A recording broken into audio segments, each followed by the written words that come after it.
원서 수업이 어떤 식으로 진행되는지가 굉장히 중요해요.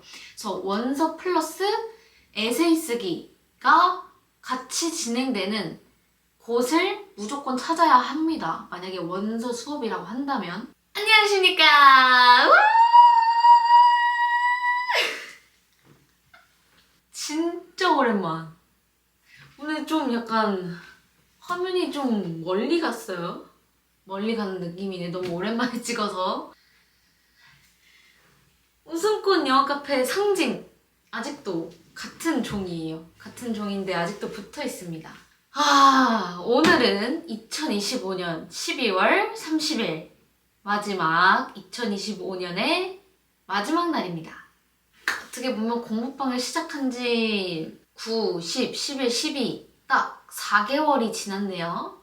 정말 이 4개월 안에 많은 일이 일어났었죠. 정말 많은 변화가 있었습니다. 하지만 저는 단 한 번도 후회한 적이 없어요. 이 공부방을 시작한 거에 대해서 단 한 번도 후회한 적이 없고 너무너무 시작하길 잘했다. 너무너무 행복합니다, 요즘. 이제 2026년에는 어떤 방향성을 가지고 이 공부방을 꾸려나갈 것인가, 어떤 방향성으로 이 공부방의 핵심, 코어는 무엇인가 라고 했을 때 저희는 단연 원서 읽기와 리스닝 숙제라고 생각합니다. 그리고 플러스 영어 대본 연기까지 해서 이 세 가지를 사실 다 하는 곳은 정말 없다고 생각해요. 실용 영어를 정말 실제로 시행하는 공부방이 있냐, 여기밖에 없을 것 같습니다. 그래서 제가 오늘 소개하고 싶은 건 이 세 가지, reading, listening, 영어 대본 연기, 이렇게 예쁘게, 보일래나? 예쁘게 이렇게 캔바로 디자인을 해놨고, 자, 이 두 가지를 먼저 설명을 해보자면 listening and essay랑 listening build-up이 있습니다. 네, 그래서 저희는 이제 이렇게 벌써 이 두 가지의 이 책을 완료를 하였습니다. 초중 다. 왜냐면은 중학생은 이제 이런 3점대 책으로 좀 두꺼운 걸 나갈 예정이고요. 제가 처음에는 이제 조지 워싱턴 수업을 하려고 했으나 너무나 어렵다는 판단을 하고, 단어가 하루에 중학생 친구들한테 하루에 한 페이지에 모르는 단어가 10개 정도 되더라고요. 그래서 이게 10개면은 사실 레벨을 낮춰야 된다는 뜻이거든요. 그래서 이게 딱 5점대니까 중학생은 3, 4점대로 일단은 처음에 시작을 하고, 그 다음에 이제 뭐 5점대는 뭐 역사나 사회, 어떻게 보면 수능이나 어떤 고등 내신 지문에서 나올 만한 그런 내용들은 일단은 3, 4점대의 빌드업을 채우고 나서 시켜야 되겠다는 생각을 하게 되더라고요. 그래서 일단은 짧지만 호흡이 긴 소설들을 읽히고, 아니면 픽션 책들을 진짜 많이 읽히고 매일매일 숙제를 내줍니다. 자, 에세이 플래너인데요. 여기에 이제 제목, 타이틀을 적고 마인드 매핑. 이 마인드 매핑이 사실 굉장히 중요해요. 그래서 요즘 제가 놀랬던 게, 요즘 애들은 마인드맵을 한 번도 안 해봤다고 하더라고요. 제 세대에는 그래도 한국어로라도 이렇게 동그라미 치고 생각 넓히기라는 수업을 많이 했었는데 요즘 애들은 안 하나 봅니다. 그래서 마인드맵에 굉장히 힘들어 하는데, 한 페이지를 다시 한번 꼼꼼히 읽어보고 여기에서 명사, 중요한 명사를 찾아서 뭐 예를 들어서 이 스파게티 맥스에 관련된 내용이다. 그럼 스파게티 맥스를 적고 여기 챕터에 나온 스파게티 맥스에 대한 정보를 한번 적어봐라. 아니면 장소다. 뭐 인포메이션 데스크에서 어떤 일이 일어났는지 핵심 단어를 적어봐라 라는 식으로 마인드맵을 숙제를 내주고 있습니다. 그리고 이제 body랑 마지막 conclusion이라는 결론이 있습니다. 이거는 사실 body는 그렇게 크게 어렵진 않아요. 내용만 정확히 알면 되기 때문에 마지막에 conclusion은 뭐 어떤 결론이었는지 아니면 결론이 어떨 것 같은지에 대한 guessing을 적어주셔도 됩니다. 그래서 사실 정해진 답은 없어요. 이야기에 맞게 말이 맞게만 적어주면 됩니다. 그래서 이 책은 이제 워크시트는 굉장히 중요합니다. 저희 공부방에서.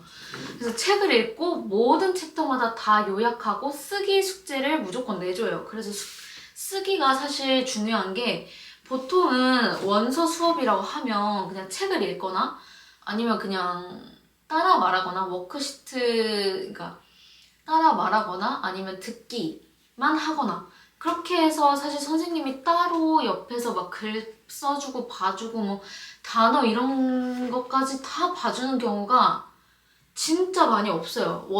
그래서 어머님들께서도 원서 수업이라고 했을 때 원서 수업이 어떤 식으로 진행되는지가 굉장히 중요해요. 그래서 원서 플러스 에세이 쓰기가 같이 진행되는 곳을 무조건 찾아야 합니다. 만약에 원서 수업이라고 한다면 이것을 정말 매일매일 꾸준히 하는 거예요. 그래서 저희 공부방은 단 한 명도 숙제를 안 해오는 친구들이 없습니다. 네, 왜냐면 이게 외우는 숙제도 아니고 뭐 달달달 뭔가를 막 깜지처럼 쓰는 숙제가 아니기 때문에 오히려 쉬울 수도 있겠지만 더 깊은 사고를 하게끔 만들어주는 수업이기 때문에 오히려 더 어렵습니다. 대신 깊게 사고할 수 있게, 깊게 생각할 수 있게 해주는 힘을 길러주는 거는 확실해요. 그래서 너무너무 중요합니다. 그리고 리스닝 빌드업이라는 워크시트도 만들었어요. 제가 이제 링크를 보내줍니다. 뭐 예를 들어서 뭐 까이유, 뭐 리틀 베어 이런 이제 10분짜리 아니면 20분짜리 영상을 보내줍니다. 그래서 타이틀을 또 똑같이 적고 여기도 마인드 매핑이 있어요. 네, 모든 이야기 속 안에는 핵심 인물이나 핵심 장소, 어떤 연관성이 무조건 있지 않겠습니까? 거기 안에서 그거를 딱 키워드를 찝어서 거기에 관련된 생각을, 단어를 넓혀주시면 되는 거예요. 너무 중요해요. 너무너무 중요합니다. 자, 그 다음에는 이제 엄청 긴 스토리 서머리가 있어요. 이거가 가장 어려워합니다, 아이들이. 그래서 제가 영상을 틀고 볼 땐 절대 한국어 자막은 틀지 말라고 하고 영어 자막을 틀고라도 꼭 이해될 때까지 보라고. 그리고 한국어로 리마인드 한 다음에 써도 되고 아니면 영어로 바로 사고하고 영어로 바로 쓸 수 있으면 그렇게 쓰고 다음날 와서 제가 모든 학생들을 스토리 서머리 그리고 리딩 앤 에세이를 다 첨삭해줘요. 그렇게 하는데 한 15분이 걸립니다. 15분에서 20분이 걸려요.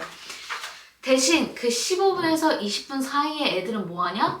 단어, 예문시험. 이 예문시험을 보기 전에 5분 정도, 10분 정도 시간을 주고 공부하라고 시키고 바로 시험지를 나눠줍니다. 그 다음에 애들이 시험을 보는 동안 저는 이제 리딩 앤 에세이랑 리스닝 빌드업 쓴 거를 다 첨삭해주는 거죠. 그리고 마지막에 시험 이제 애들 단어 시험 끝나면 다 걷고 채점하고 그리고 이거 리스닝 플래너 뭐 틀렸는지 문장 뭐 비동사 안 쓴 거 뭐 이런 S 안 쓴 거 그런 거는 굳이 그러니까 빨간 펜으로 고쳐주긴 하는데 굳이 설명은 안 해줘요. 그냥 너가 집에 가서 다시 한번 읽어봐라 해주고 옆에서 내용이 틀렸으면 옆에서 내용이 이러이러한 거였지 않았냐 기억나지? 그러면 이렇게 문장을 쓰면 안 되고 다르게 바꿔서 써야 돼. 이거를 제가 설명을 해주고 다음날 다시 체크해줘요. 그리고 꼭 집에서 너가 틀린 문장 읽어오라고 합니다. 그러면 완벽한 숙제가 되는 거죠. 그렇게 해서 그리고 이제 저도 이제 대본 연기를 이제 주긴 하는데 이게 아이들한테 띄엄띄엄 이렇게 대본을 띡 주기가 너무 이제 아이들도 L 파일로 가지고 오는데 너무 힘들 것 같더라고요. 애들이 너무 복잡하고 이제 너무 정신이 없는 거예요. 학부모님들이 보기에도 너무 정신이 없으니까 이렇게 딱 표지도 만들어 놓고 깔끔하게 해서 이제 워크시트랑 대본 연기랑 해서 아이들끼리 이렇게 연기를 하는 거죠. 캐릭터 다 정해가지고 정말 할머니면 할머니 목소리로 하고, 만약에 엄마면 엄마 목소리, 아빠면 아빠 목소리, 아이면 아이 목소리로 꼭 연기를 하게 시킵니다. 그렇게 하고 완벽하게 뭐 3-4번 정도 서로 애들끼리 이제 일어나서 연습하고 뭐 이제 연기하고 완벽하게 이제 내용을 알게 되면 뒤에 워크시트 풀게 시키고 합니다. 그래서 되게 애들이 제일 좋아하는 게 대본 연기더라고요. 왜냐면 할머니 연기하는데 할머니 애들 목소리가 할머니들 목소리 연기가 힘들다 보니까 막 좀 이상한 목소리가 나오면은 되게 웃겨하고, 만약에 엄마 목소리를 내야 되는데 약간 귀신 목소리가 나는 아이들도 있어요. 그래서 귀신 목소리라고 하면 애들이 막 그거에 터져가지고 막 깔깔대면서 웃고 막 웃음도 못 참고 막 이러는 상황이 많이 생기더라고요. 그래서 애들이 일단 대본 연기 수업을 진짜 좋아하고, 네, 그래서 어쨌든 나중에 이제 대본 연기가 쌓여가면은 뭐 한 달치 이제 뭐 토요일 날이라도 불러가지고 뭐 액팅 클래스 같은 거 하나 열어서 애들 이제 과자 먹으면서 앞에 나와서 애들 연기하기 시키고 이런 것도 되게 재밌을 것 같기는 해요. 그래서 이제 2026년은 여러분 이제 어떻게 보면 대학 입시의 흐름도 사실 많이 바뀌고 있거든요. 그래서 이게 사실 지금 완전히 확정은 아니지만 이런 흐름으로 갈 것이다 라는 이야기가 지금 많이 나오고 있습니다. 2028년에는 어떻게 보면 진짜 딱 5등급제로 이제 바뀌게 되는 거고, 2033학년도 대입은 이제 5, 6학년에 적용이 되는 겁니다. 내신 절대평가, 이것이 굉장히 핵심이에요, 여러분. 내신 절대평가라는 것은 어떻게 보면은 지금까지 절대평가, 중학교는 절대평가죠. 그래서 그렇게 시험이 쉬운 거고, 고등학교 올라와서 점수가 많이 떨어지는 이유가 뭐냐? 고등은 상대평가이기 때문이에요. 어떻게 해서든 분별력을 세워야 되기 때문에 어떻게 해서든 어렵게 내서 아이들 이렇게 등수를 세우는 겁니다. 하지만 이게 절대평가로 바뀌면 어떻게 되냐? 이게 기준을 사실 잘 세워야 돼요. 기준을 잘 세워서 아이들의 깊은 생각과 마인드, 어떻게 보면 깊은 생각을 요구하는 논술에 관련된 평가도 전면 확대시킨다고 합니다. 그러니까 영어도 나의 생각의 깊이를 요구할 것이고, 그냥 문제 풀고 외우는 것만이 아니라 지문을 읽고 그것을 서술할 수 있는, 어떻게 보면 설명할 수 있는 논리가 중요해지지 않을까 싶습니다. 그래서 영어 원서책을 읽고 나의 생각을 써보고 표현할 수 있는 그런 힘이 점점 더 앞으로 중요해질 거예요. 초등학생은 정말 더더욱 중요해질 겁니다. 그래서 정말 그냥 전통적인 그런 학원처럼 그런 문제 그냥 많이 풀고 단어 달달 외우고 이런 것은 이제 점점 사실 중요성이 점점 약화되지 않을까 싶습니다. 그래서 제가 이렇게 커리큘럼, 원서 커리큘럼도 짜고 쓰기 커리큘럼이나 리스닝, 그리고 대본 연기 이런 커리큘럼을 짠 게 너무 잘한 일이 아닌가 이번 연도에. 그래서 앞으로 제 커리큘럼대로 입시에도 도움이 될 수 있는 그런 흐름으로 갈 거고 바라고 또 확실하게 그렇게 될 것 같습니다. 새해 복 많이 받으시고요. 지금까지 웃음꽃 영어카페였습니다. 빠이빠이.